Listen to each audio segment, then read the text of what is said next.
Selamat pagi, Assalamualaikum warahmatullahi wabarakatuh. Ya, kali ini saya akan membahas atau mungkin lebih tepatnya bercerita ya teman-teman tentang apa yang sedang saya kerjakan dan juga teman-teman di dalam M-Block Group kerjakan.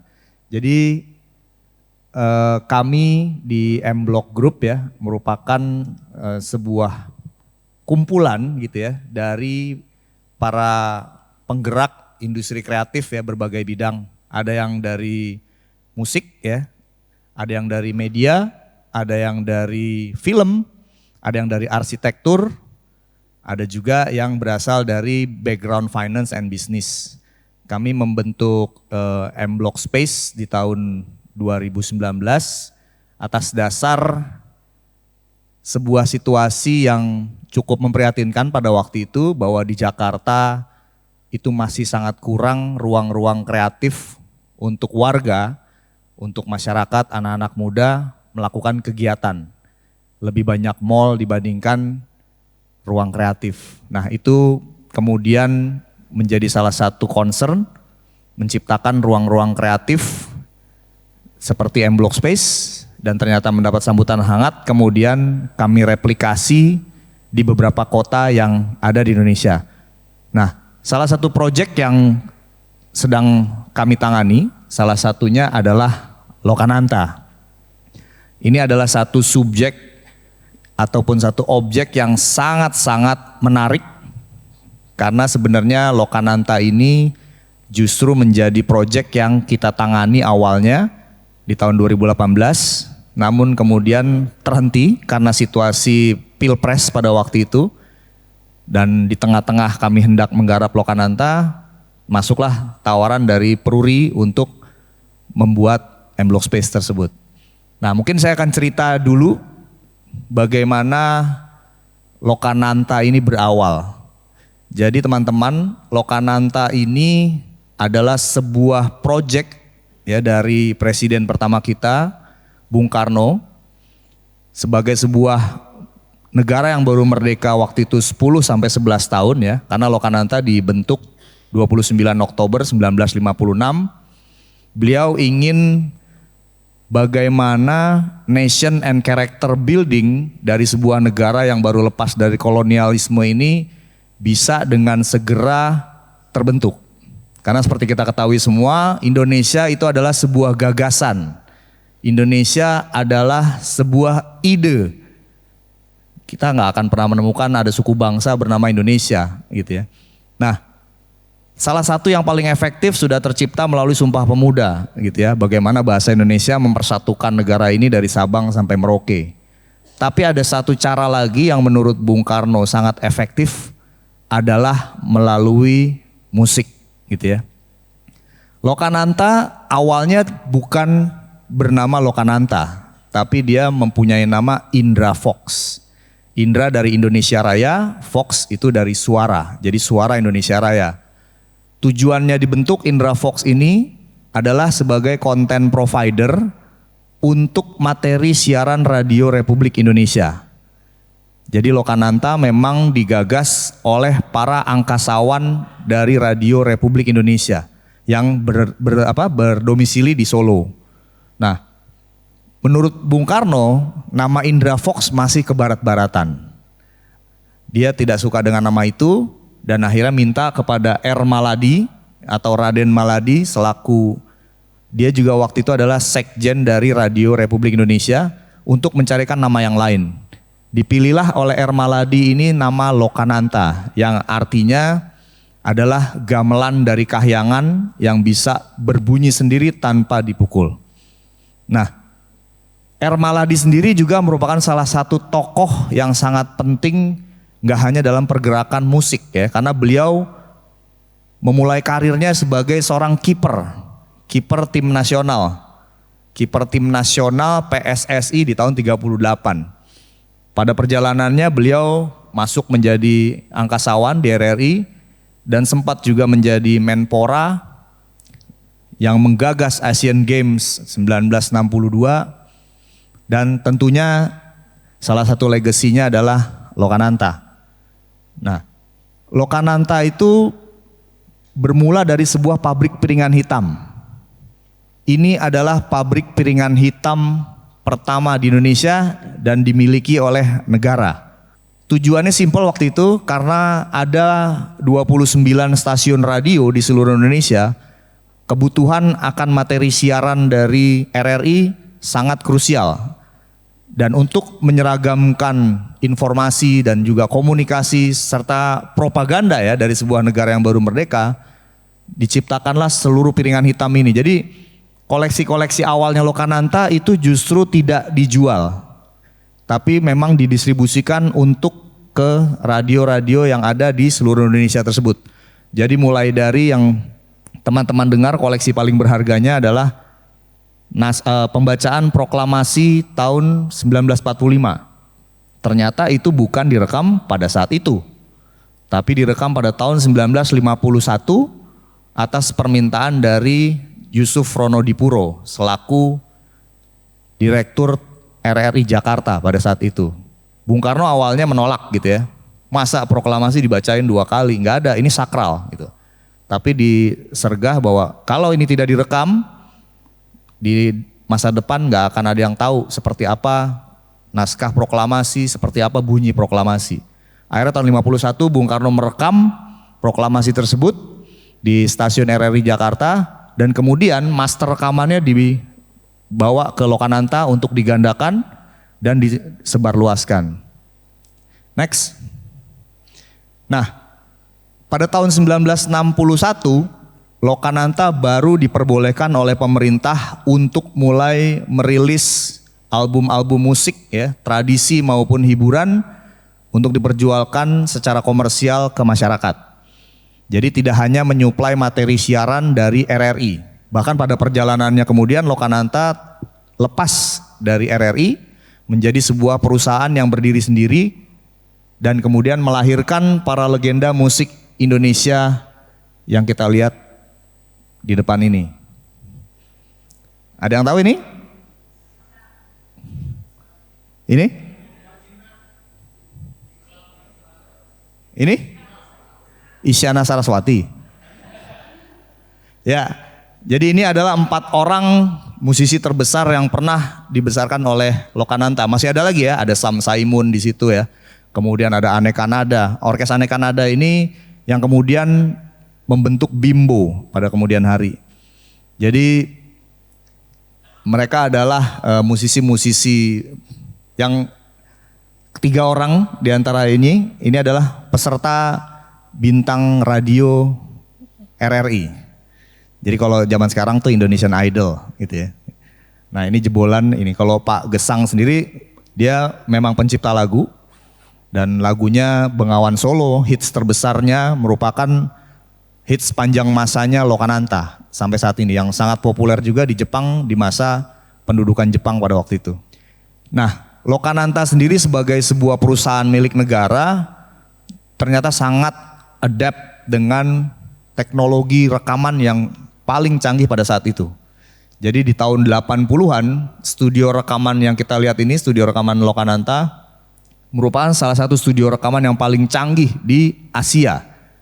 Gitu ya.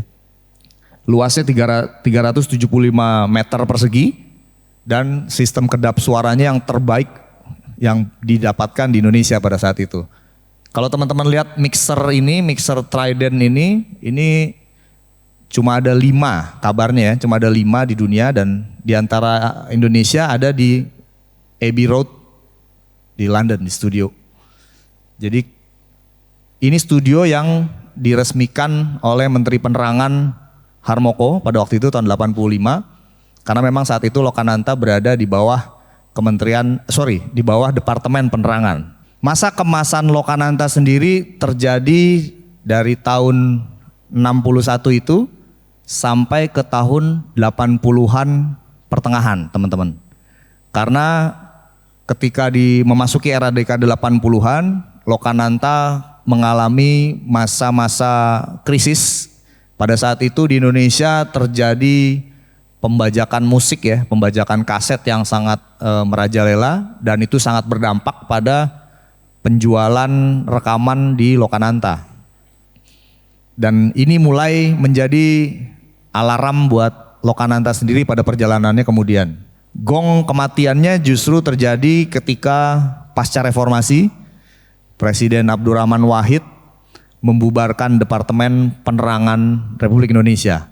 Karena waktu itu menurut Gus Dur, Departemen Penerangan tidak memiliki semangat reformasi gitu ya. Dan hanya menjadi corong bagi penguasa yang lebih banyak mengeluarkan propaganda kepada masyarakat, Orde Baru khususnya. Nah ternyata pembubaran Departemen Penerangan ini langsung berdampak kepada eksistensi Lokananta. Karena induk semangnya waktu itu Departemen Penerangan. Dan akhirnya dengan ditutupnya Departemen Penerangan, masuklah di masa-masa kejatuhannya Lokananta pada waktu itu. Next. Lokananta sempat dideklar pilot ya atau bangkrut pada tahun 2001 dan di momen-momen ini Lokananta kemudian akhirnya dititipkan kepada Perum Percetakan Negara Republik Indonesia atau Perum PNRI ya, sebuah perusahaan milik negara yang biasa mencetak dokumen-dokumen resmi pemerintah gitu ya. Saya juga sempat meneliti masalah ini, kenapa dititipkannya Lokananta ke PNRI. Berbagai analisa dan tebakan itu mengemuka ya. Salah satunya adalah, oh mungkin mereka pikir Lokananta sama, mencetak juga. Mencetak vinil dalam hal ini gitu ya, atau mencetak kaset. Padahal kan beda banget ya core bisnisnya. Karena ketika dia dititipkan ke PNRI ini menurut saya justru malah semakin membuat Lokananta terpuruk. Karena tidak ada satupun dari staf ataupun para pimpinannya PNRI yang paham tentang industri rekaman. Karena ini kan dua hal yang berbeda ya, industri percetakan dengan industri rekaman. Akhirnya periode 2004 sampai 2021 adalah kondisi yang sangat memprihatinkan bagi Lokananta sendiri. Pada saat itu kebetulan saya masih bekerja sebagai jurnalis di majalah Rolling Stone Indonesia dan sempat merilis feature panjang tentang Lokananta pada saat 2011 ya. Dan kondisinya memang sangat memprihatinkan. Saya datang ke sana bertemu dengan para pegawai gitu ya. Pegawainya itu memiliki passion yang sangat tinggi, tapi terus terang mereka tidak didukung oleh fasilitas, bahkan gaji. Mereka tidak mendapatkan gaji selama hampir 2 tahun lamanya, tapi mereka tetap bertahan untuk meneruskan legacy dari Lokananta. Yang paling memprihatinkan ada salah satu gudang ya, ada salah satu gudang bekas tempat penyimpanannya vinil Lokananta di tahun 60-an, itu kemudian disewakan oleh para staf Lokananta menjadi lapangan futsal. Jadi ketika tahun 2000 itu, anak-anak muda di kota Solo khususnya lebih mengenal Lokananta sebagai lapangan futsal. Nggak ada lagi yang tahu kebesaran atau kejayaan Lokananta pada masa 60-an gitu ya. Oh kalau main futsal kita di Lokananta gitu katanya. Jadi itu titik paling terendahnya Lokananta. Kita lihat ini studio yang tadi. Ini studio yang tadi megah, mewah gitu ya, dan yang paling canggih di Asia pada tahun 80-an. Atapnya ambruk teman-teman karena dimakan rayap ya, mengalami kebocoran. Dan yang di sebelah kanan ini adalah mobil operasional dulunya untuk mendistribusikan kaset ya ke berbagai distribusi atau outlet-outlet yang ada di Jawa dan Jawa Tengah pada khususnya. Peralatan rekaman totali rusak, nggak ada yang bisa bekerja lagi. Yang semua mixer yang secanggih dimiliki Abbey Road tadi, Trident, itu benar-benar rusak total. Nama Lokananta itu akhirnya mulai bergema lagi setelah Glenn Fredly menemukan kembali Lokananta gitu ya. Jadi ceritanya dia sempat baca feature artikel yang di Rolling Stone waktu itu dan dia melihat kondisinya secara tidak sengaja. Jadi di seberang Lokananta ini ada sebuah hotel namanya Hotel Sunan. Dia manggung di situ untuk acara tahun baru. Esok harinya dia lihat dari kejauhan ada Lokananta, dia datang ke tempat tersebut. Dia ketemu staf di sana, dia melihat studio, untuk pertama kali dia menginjakan kakinya di Lokananta dan dia kaget. Ternyata Indonesia punya studio yang sebesar ini, sebagus ini. Nah, dengan impulsifnya seorang Glenn ya, Glenn kemudian langsung berniat untuk gua mau rekaman di sini. Tapi karena dia nggak bisa menggunakan peralatan rekaman yang ada, dia bawa semua alat-alat rekamnya dari Jakarta. Ada 2 truk yang dia bawa dan kemudian dia memanfaatkan studio Lokananta ini untuk merekam album secara live. Albumnya itu kemudian dirilis dengan judul Glenn Fredly and the Baku Cakar Live at Lokananta. Album inilah yang kemudian memulai lagi segala cerita tentang Lokananta. Next. Karena setelah Glenn Fredly memulai, teman-teman musisi yang lain, topik ini sempat menjadi panas waktu itu di Twitter ya. Karena di saat-saat 2011-2012 itu masa kejayaannya Twitter atau yang sekarang disebut X gitu ya. Itu menjadi salah satu tagar yang paling terkenal ya, Save Lokananta waktu itu. Nah, gerakan Save Lokananta inilah kemudian yang membuka mata teman-teman musisi Indonesia lainnya. Salah satunya adalah White Shoes and the Couples Company. Mereka kemudian mengikuti jejak Glenn untuk juga datang ke Lokananta dan merekam lagu-lagu daerah. Jadi kalau teman-teman pernah mendengar lagu seperti Cangkurileng gitu ya, itu lagu yang atau Tam-Tam Buku, itu lagu yang direkam di studio Lokananta pada tahun 2012. Setelah White Shoes and the Couples Company ada juga Pandai Besi. Pandai Besi ini adalah sebuah band alter ego dari Efek Rumah Kaca. Mereka merekam karya-karya ERK yang telah dimodif ulang oleh Pandai Besi di Lokananta juga. Ada juga band The Hydrant dari Bali, band rockabilly ya. Dia merekam lagu juga dan album juga dan merilisnya dengan judul Lokananta Riot.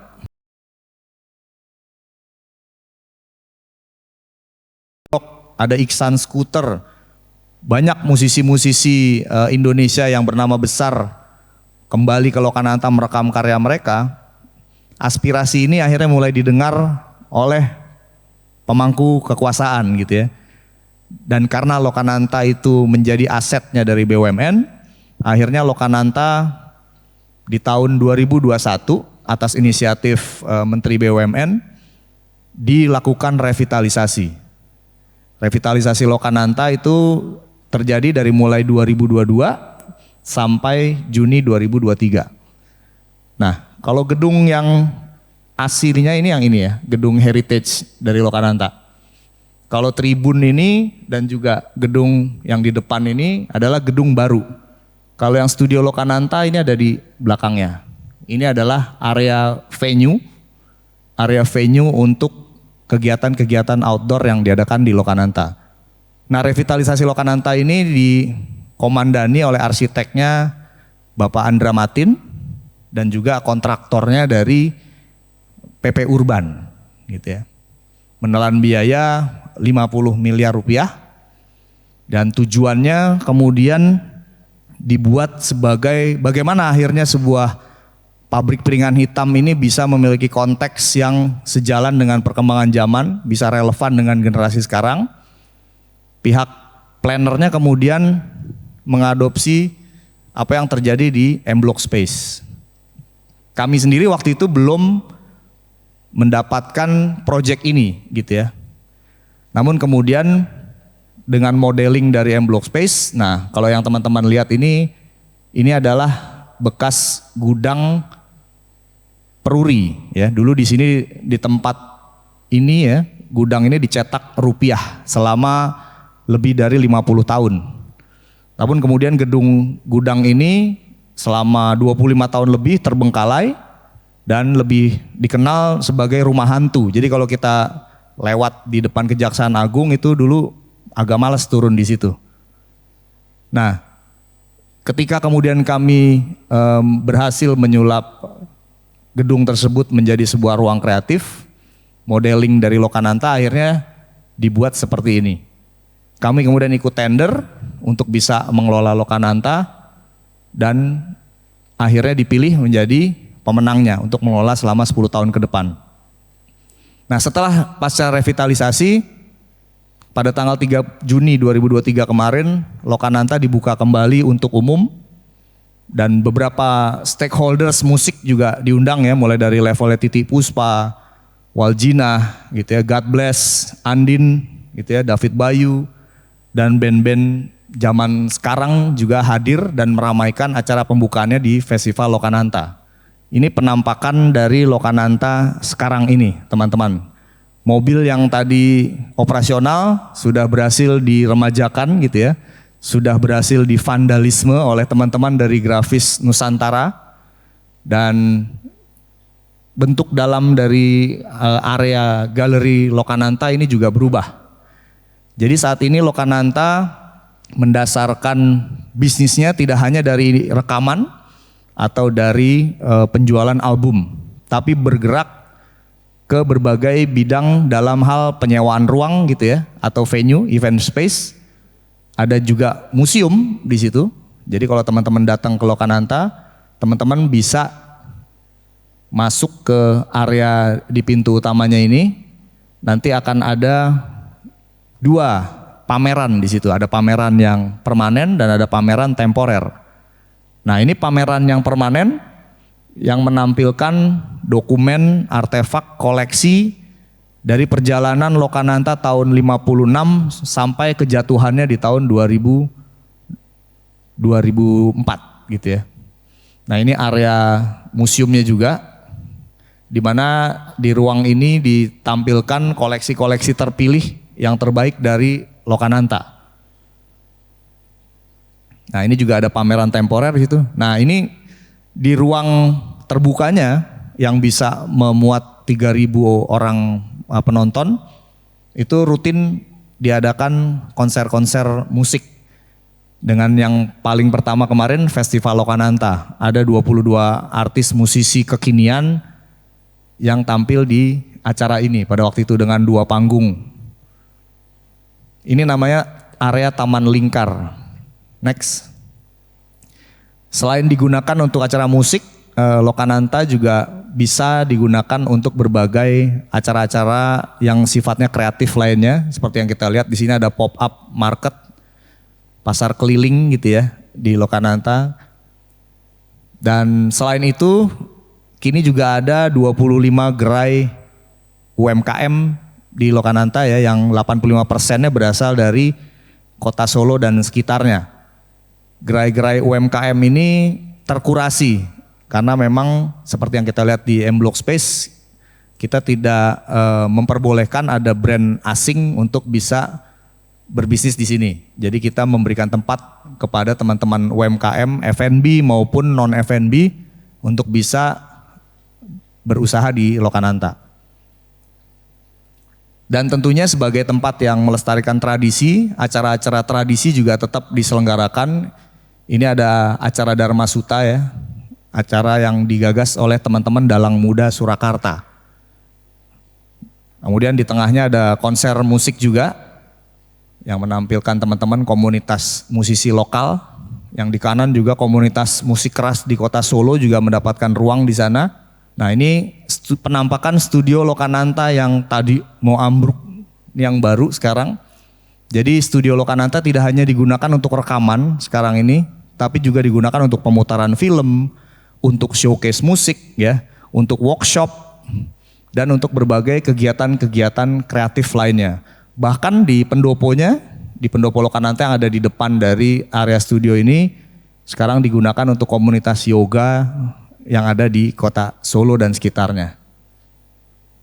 Kemarin juga sempat ada acara dari Google and YouTube Indonesia di Lokananta, dan ini cukup menarik minat yang besar dari teman-teman UMKM dan UKM di sana. Ya, jadi kira-kira demikian perjalanannya Lokananta kini. Tidak hanya menjadi pabrik piringan hitam, tapi menjadi destinasi cagar budaya musik Indonesia dan juga ruang kreatif bagi publik di Surakarta. Sekian dari saya sementara ini, terima kasih.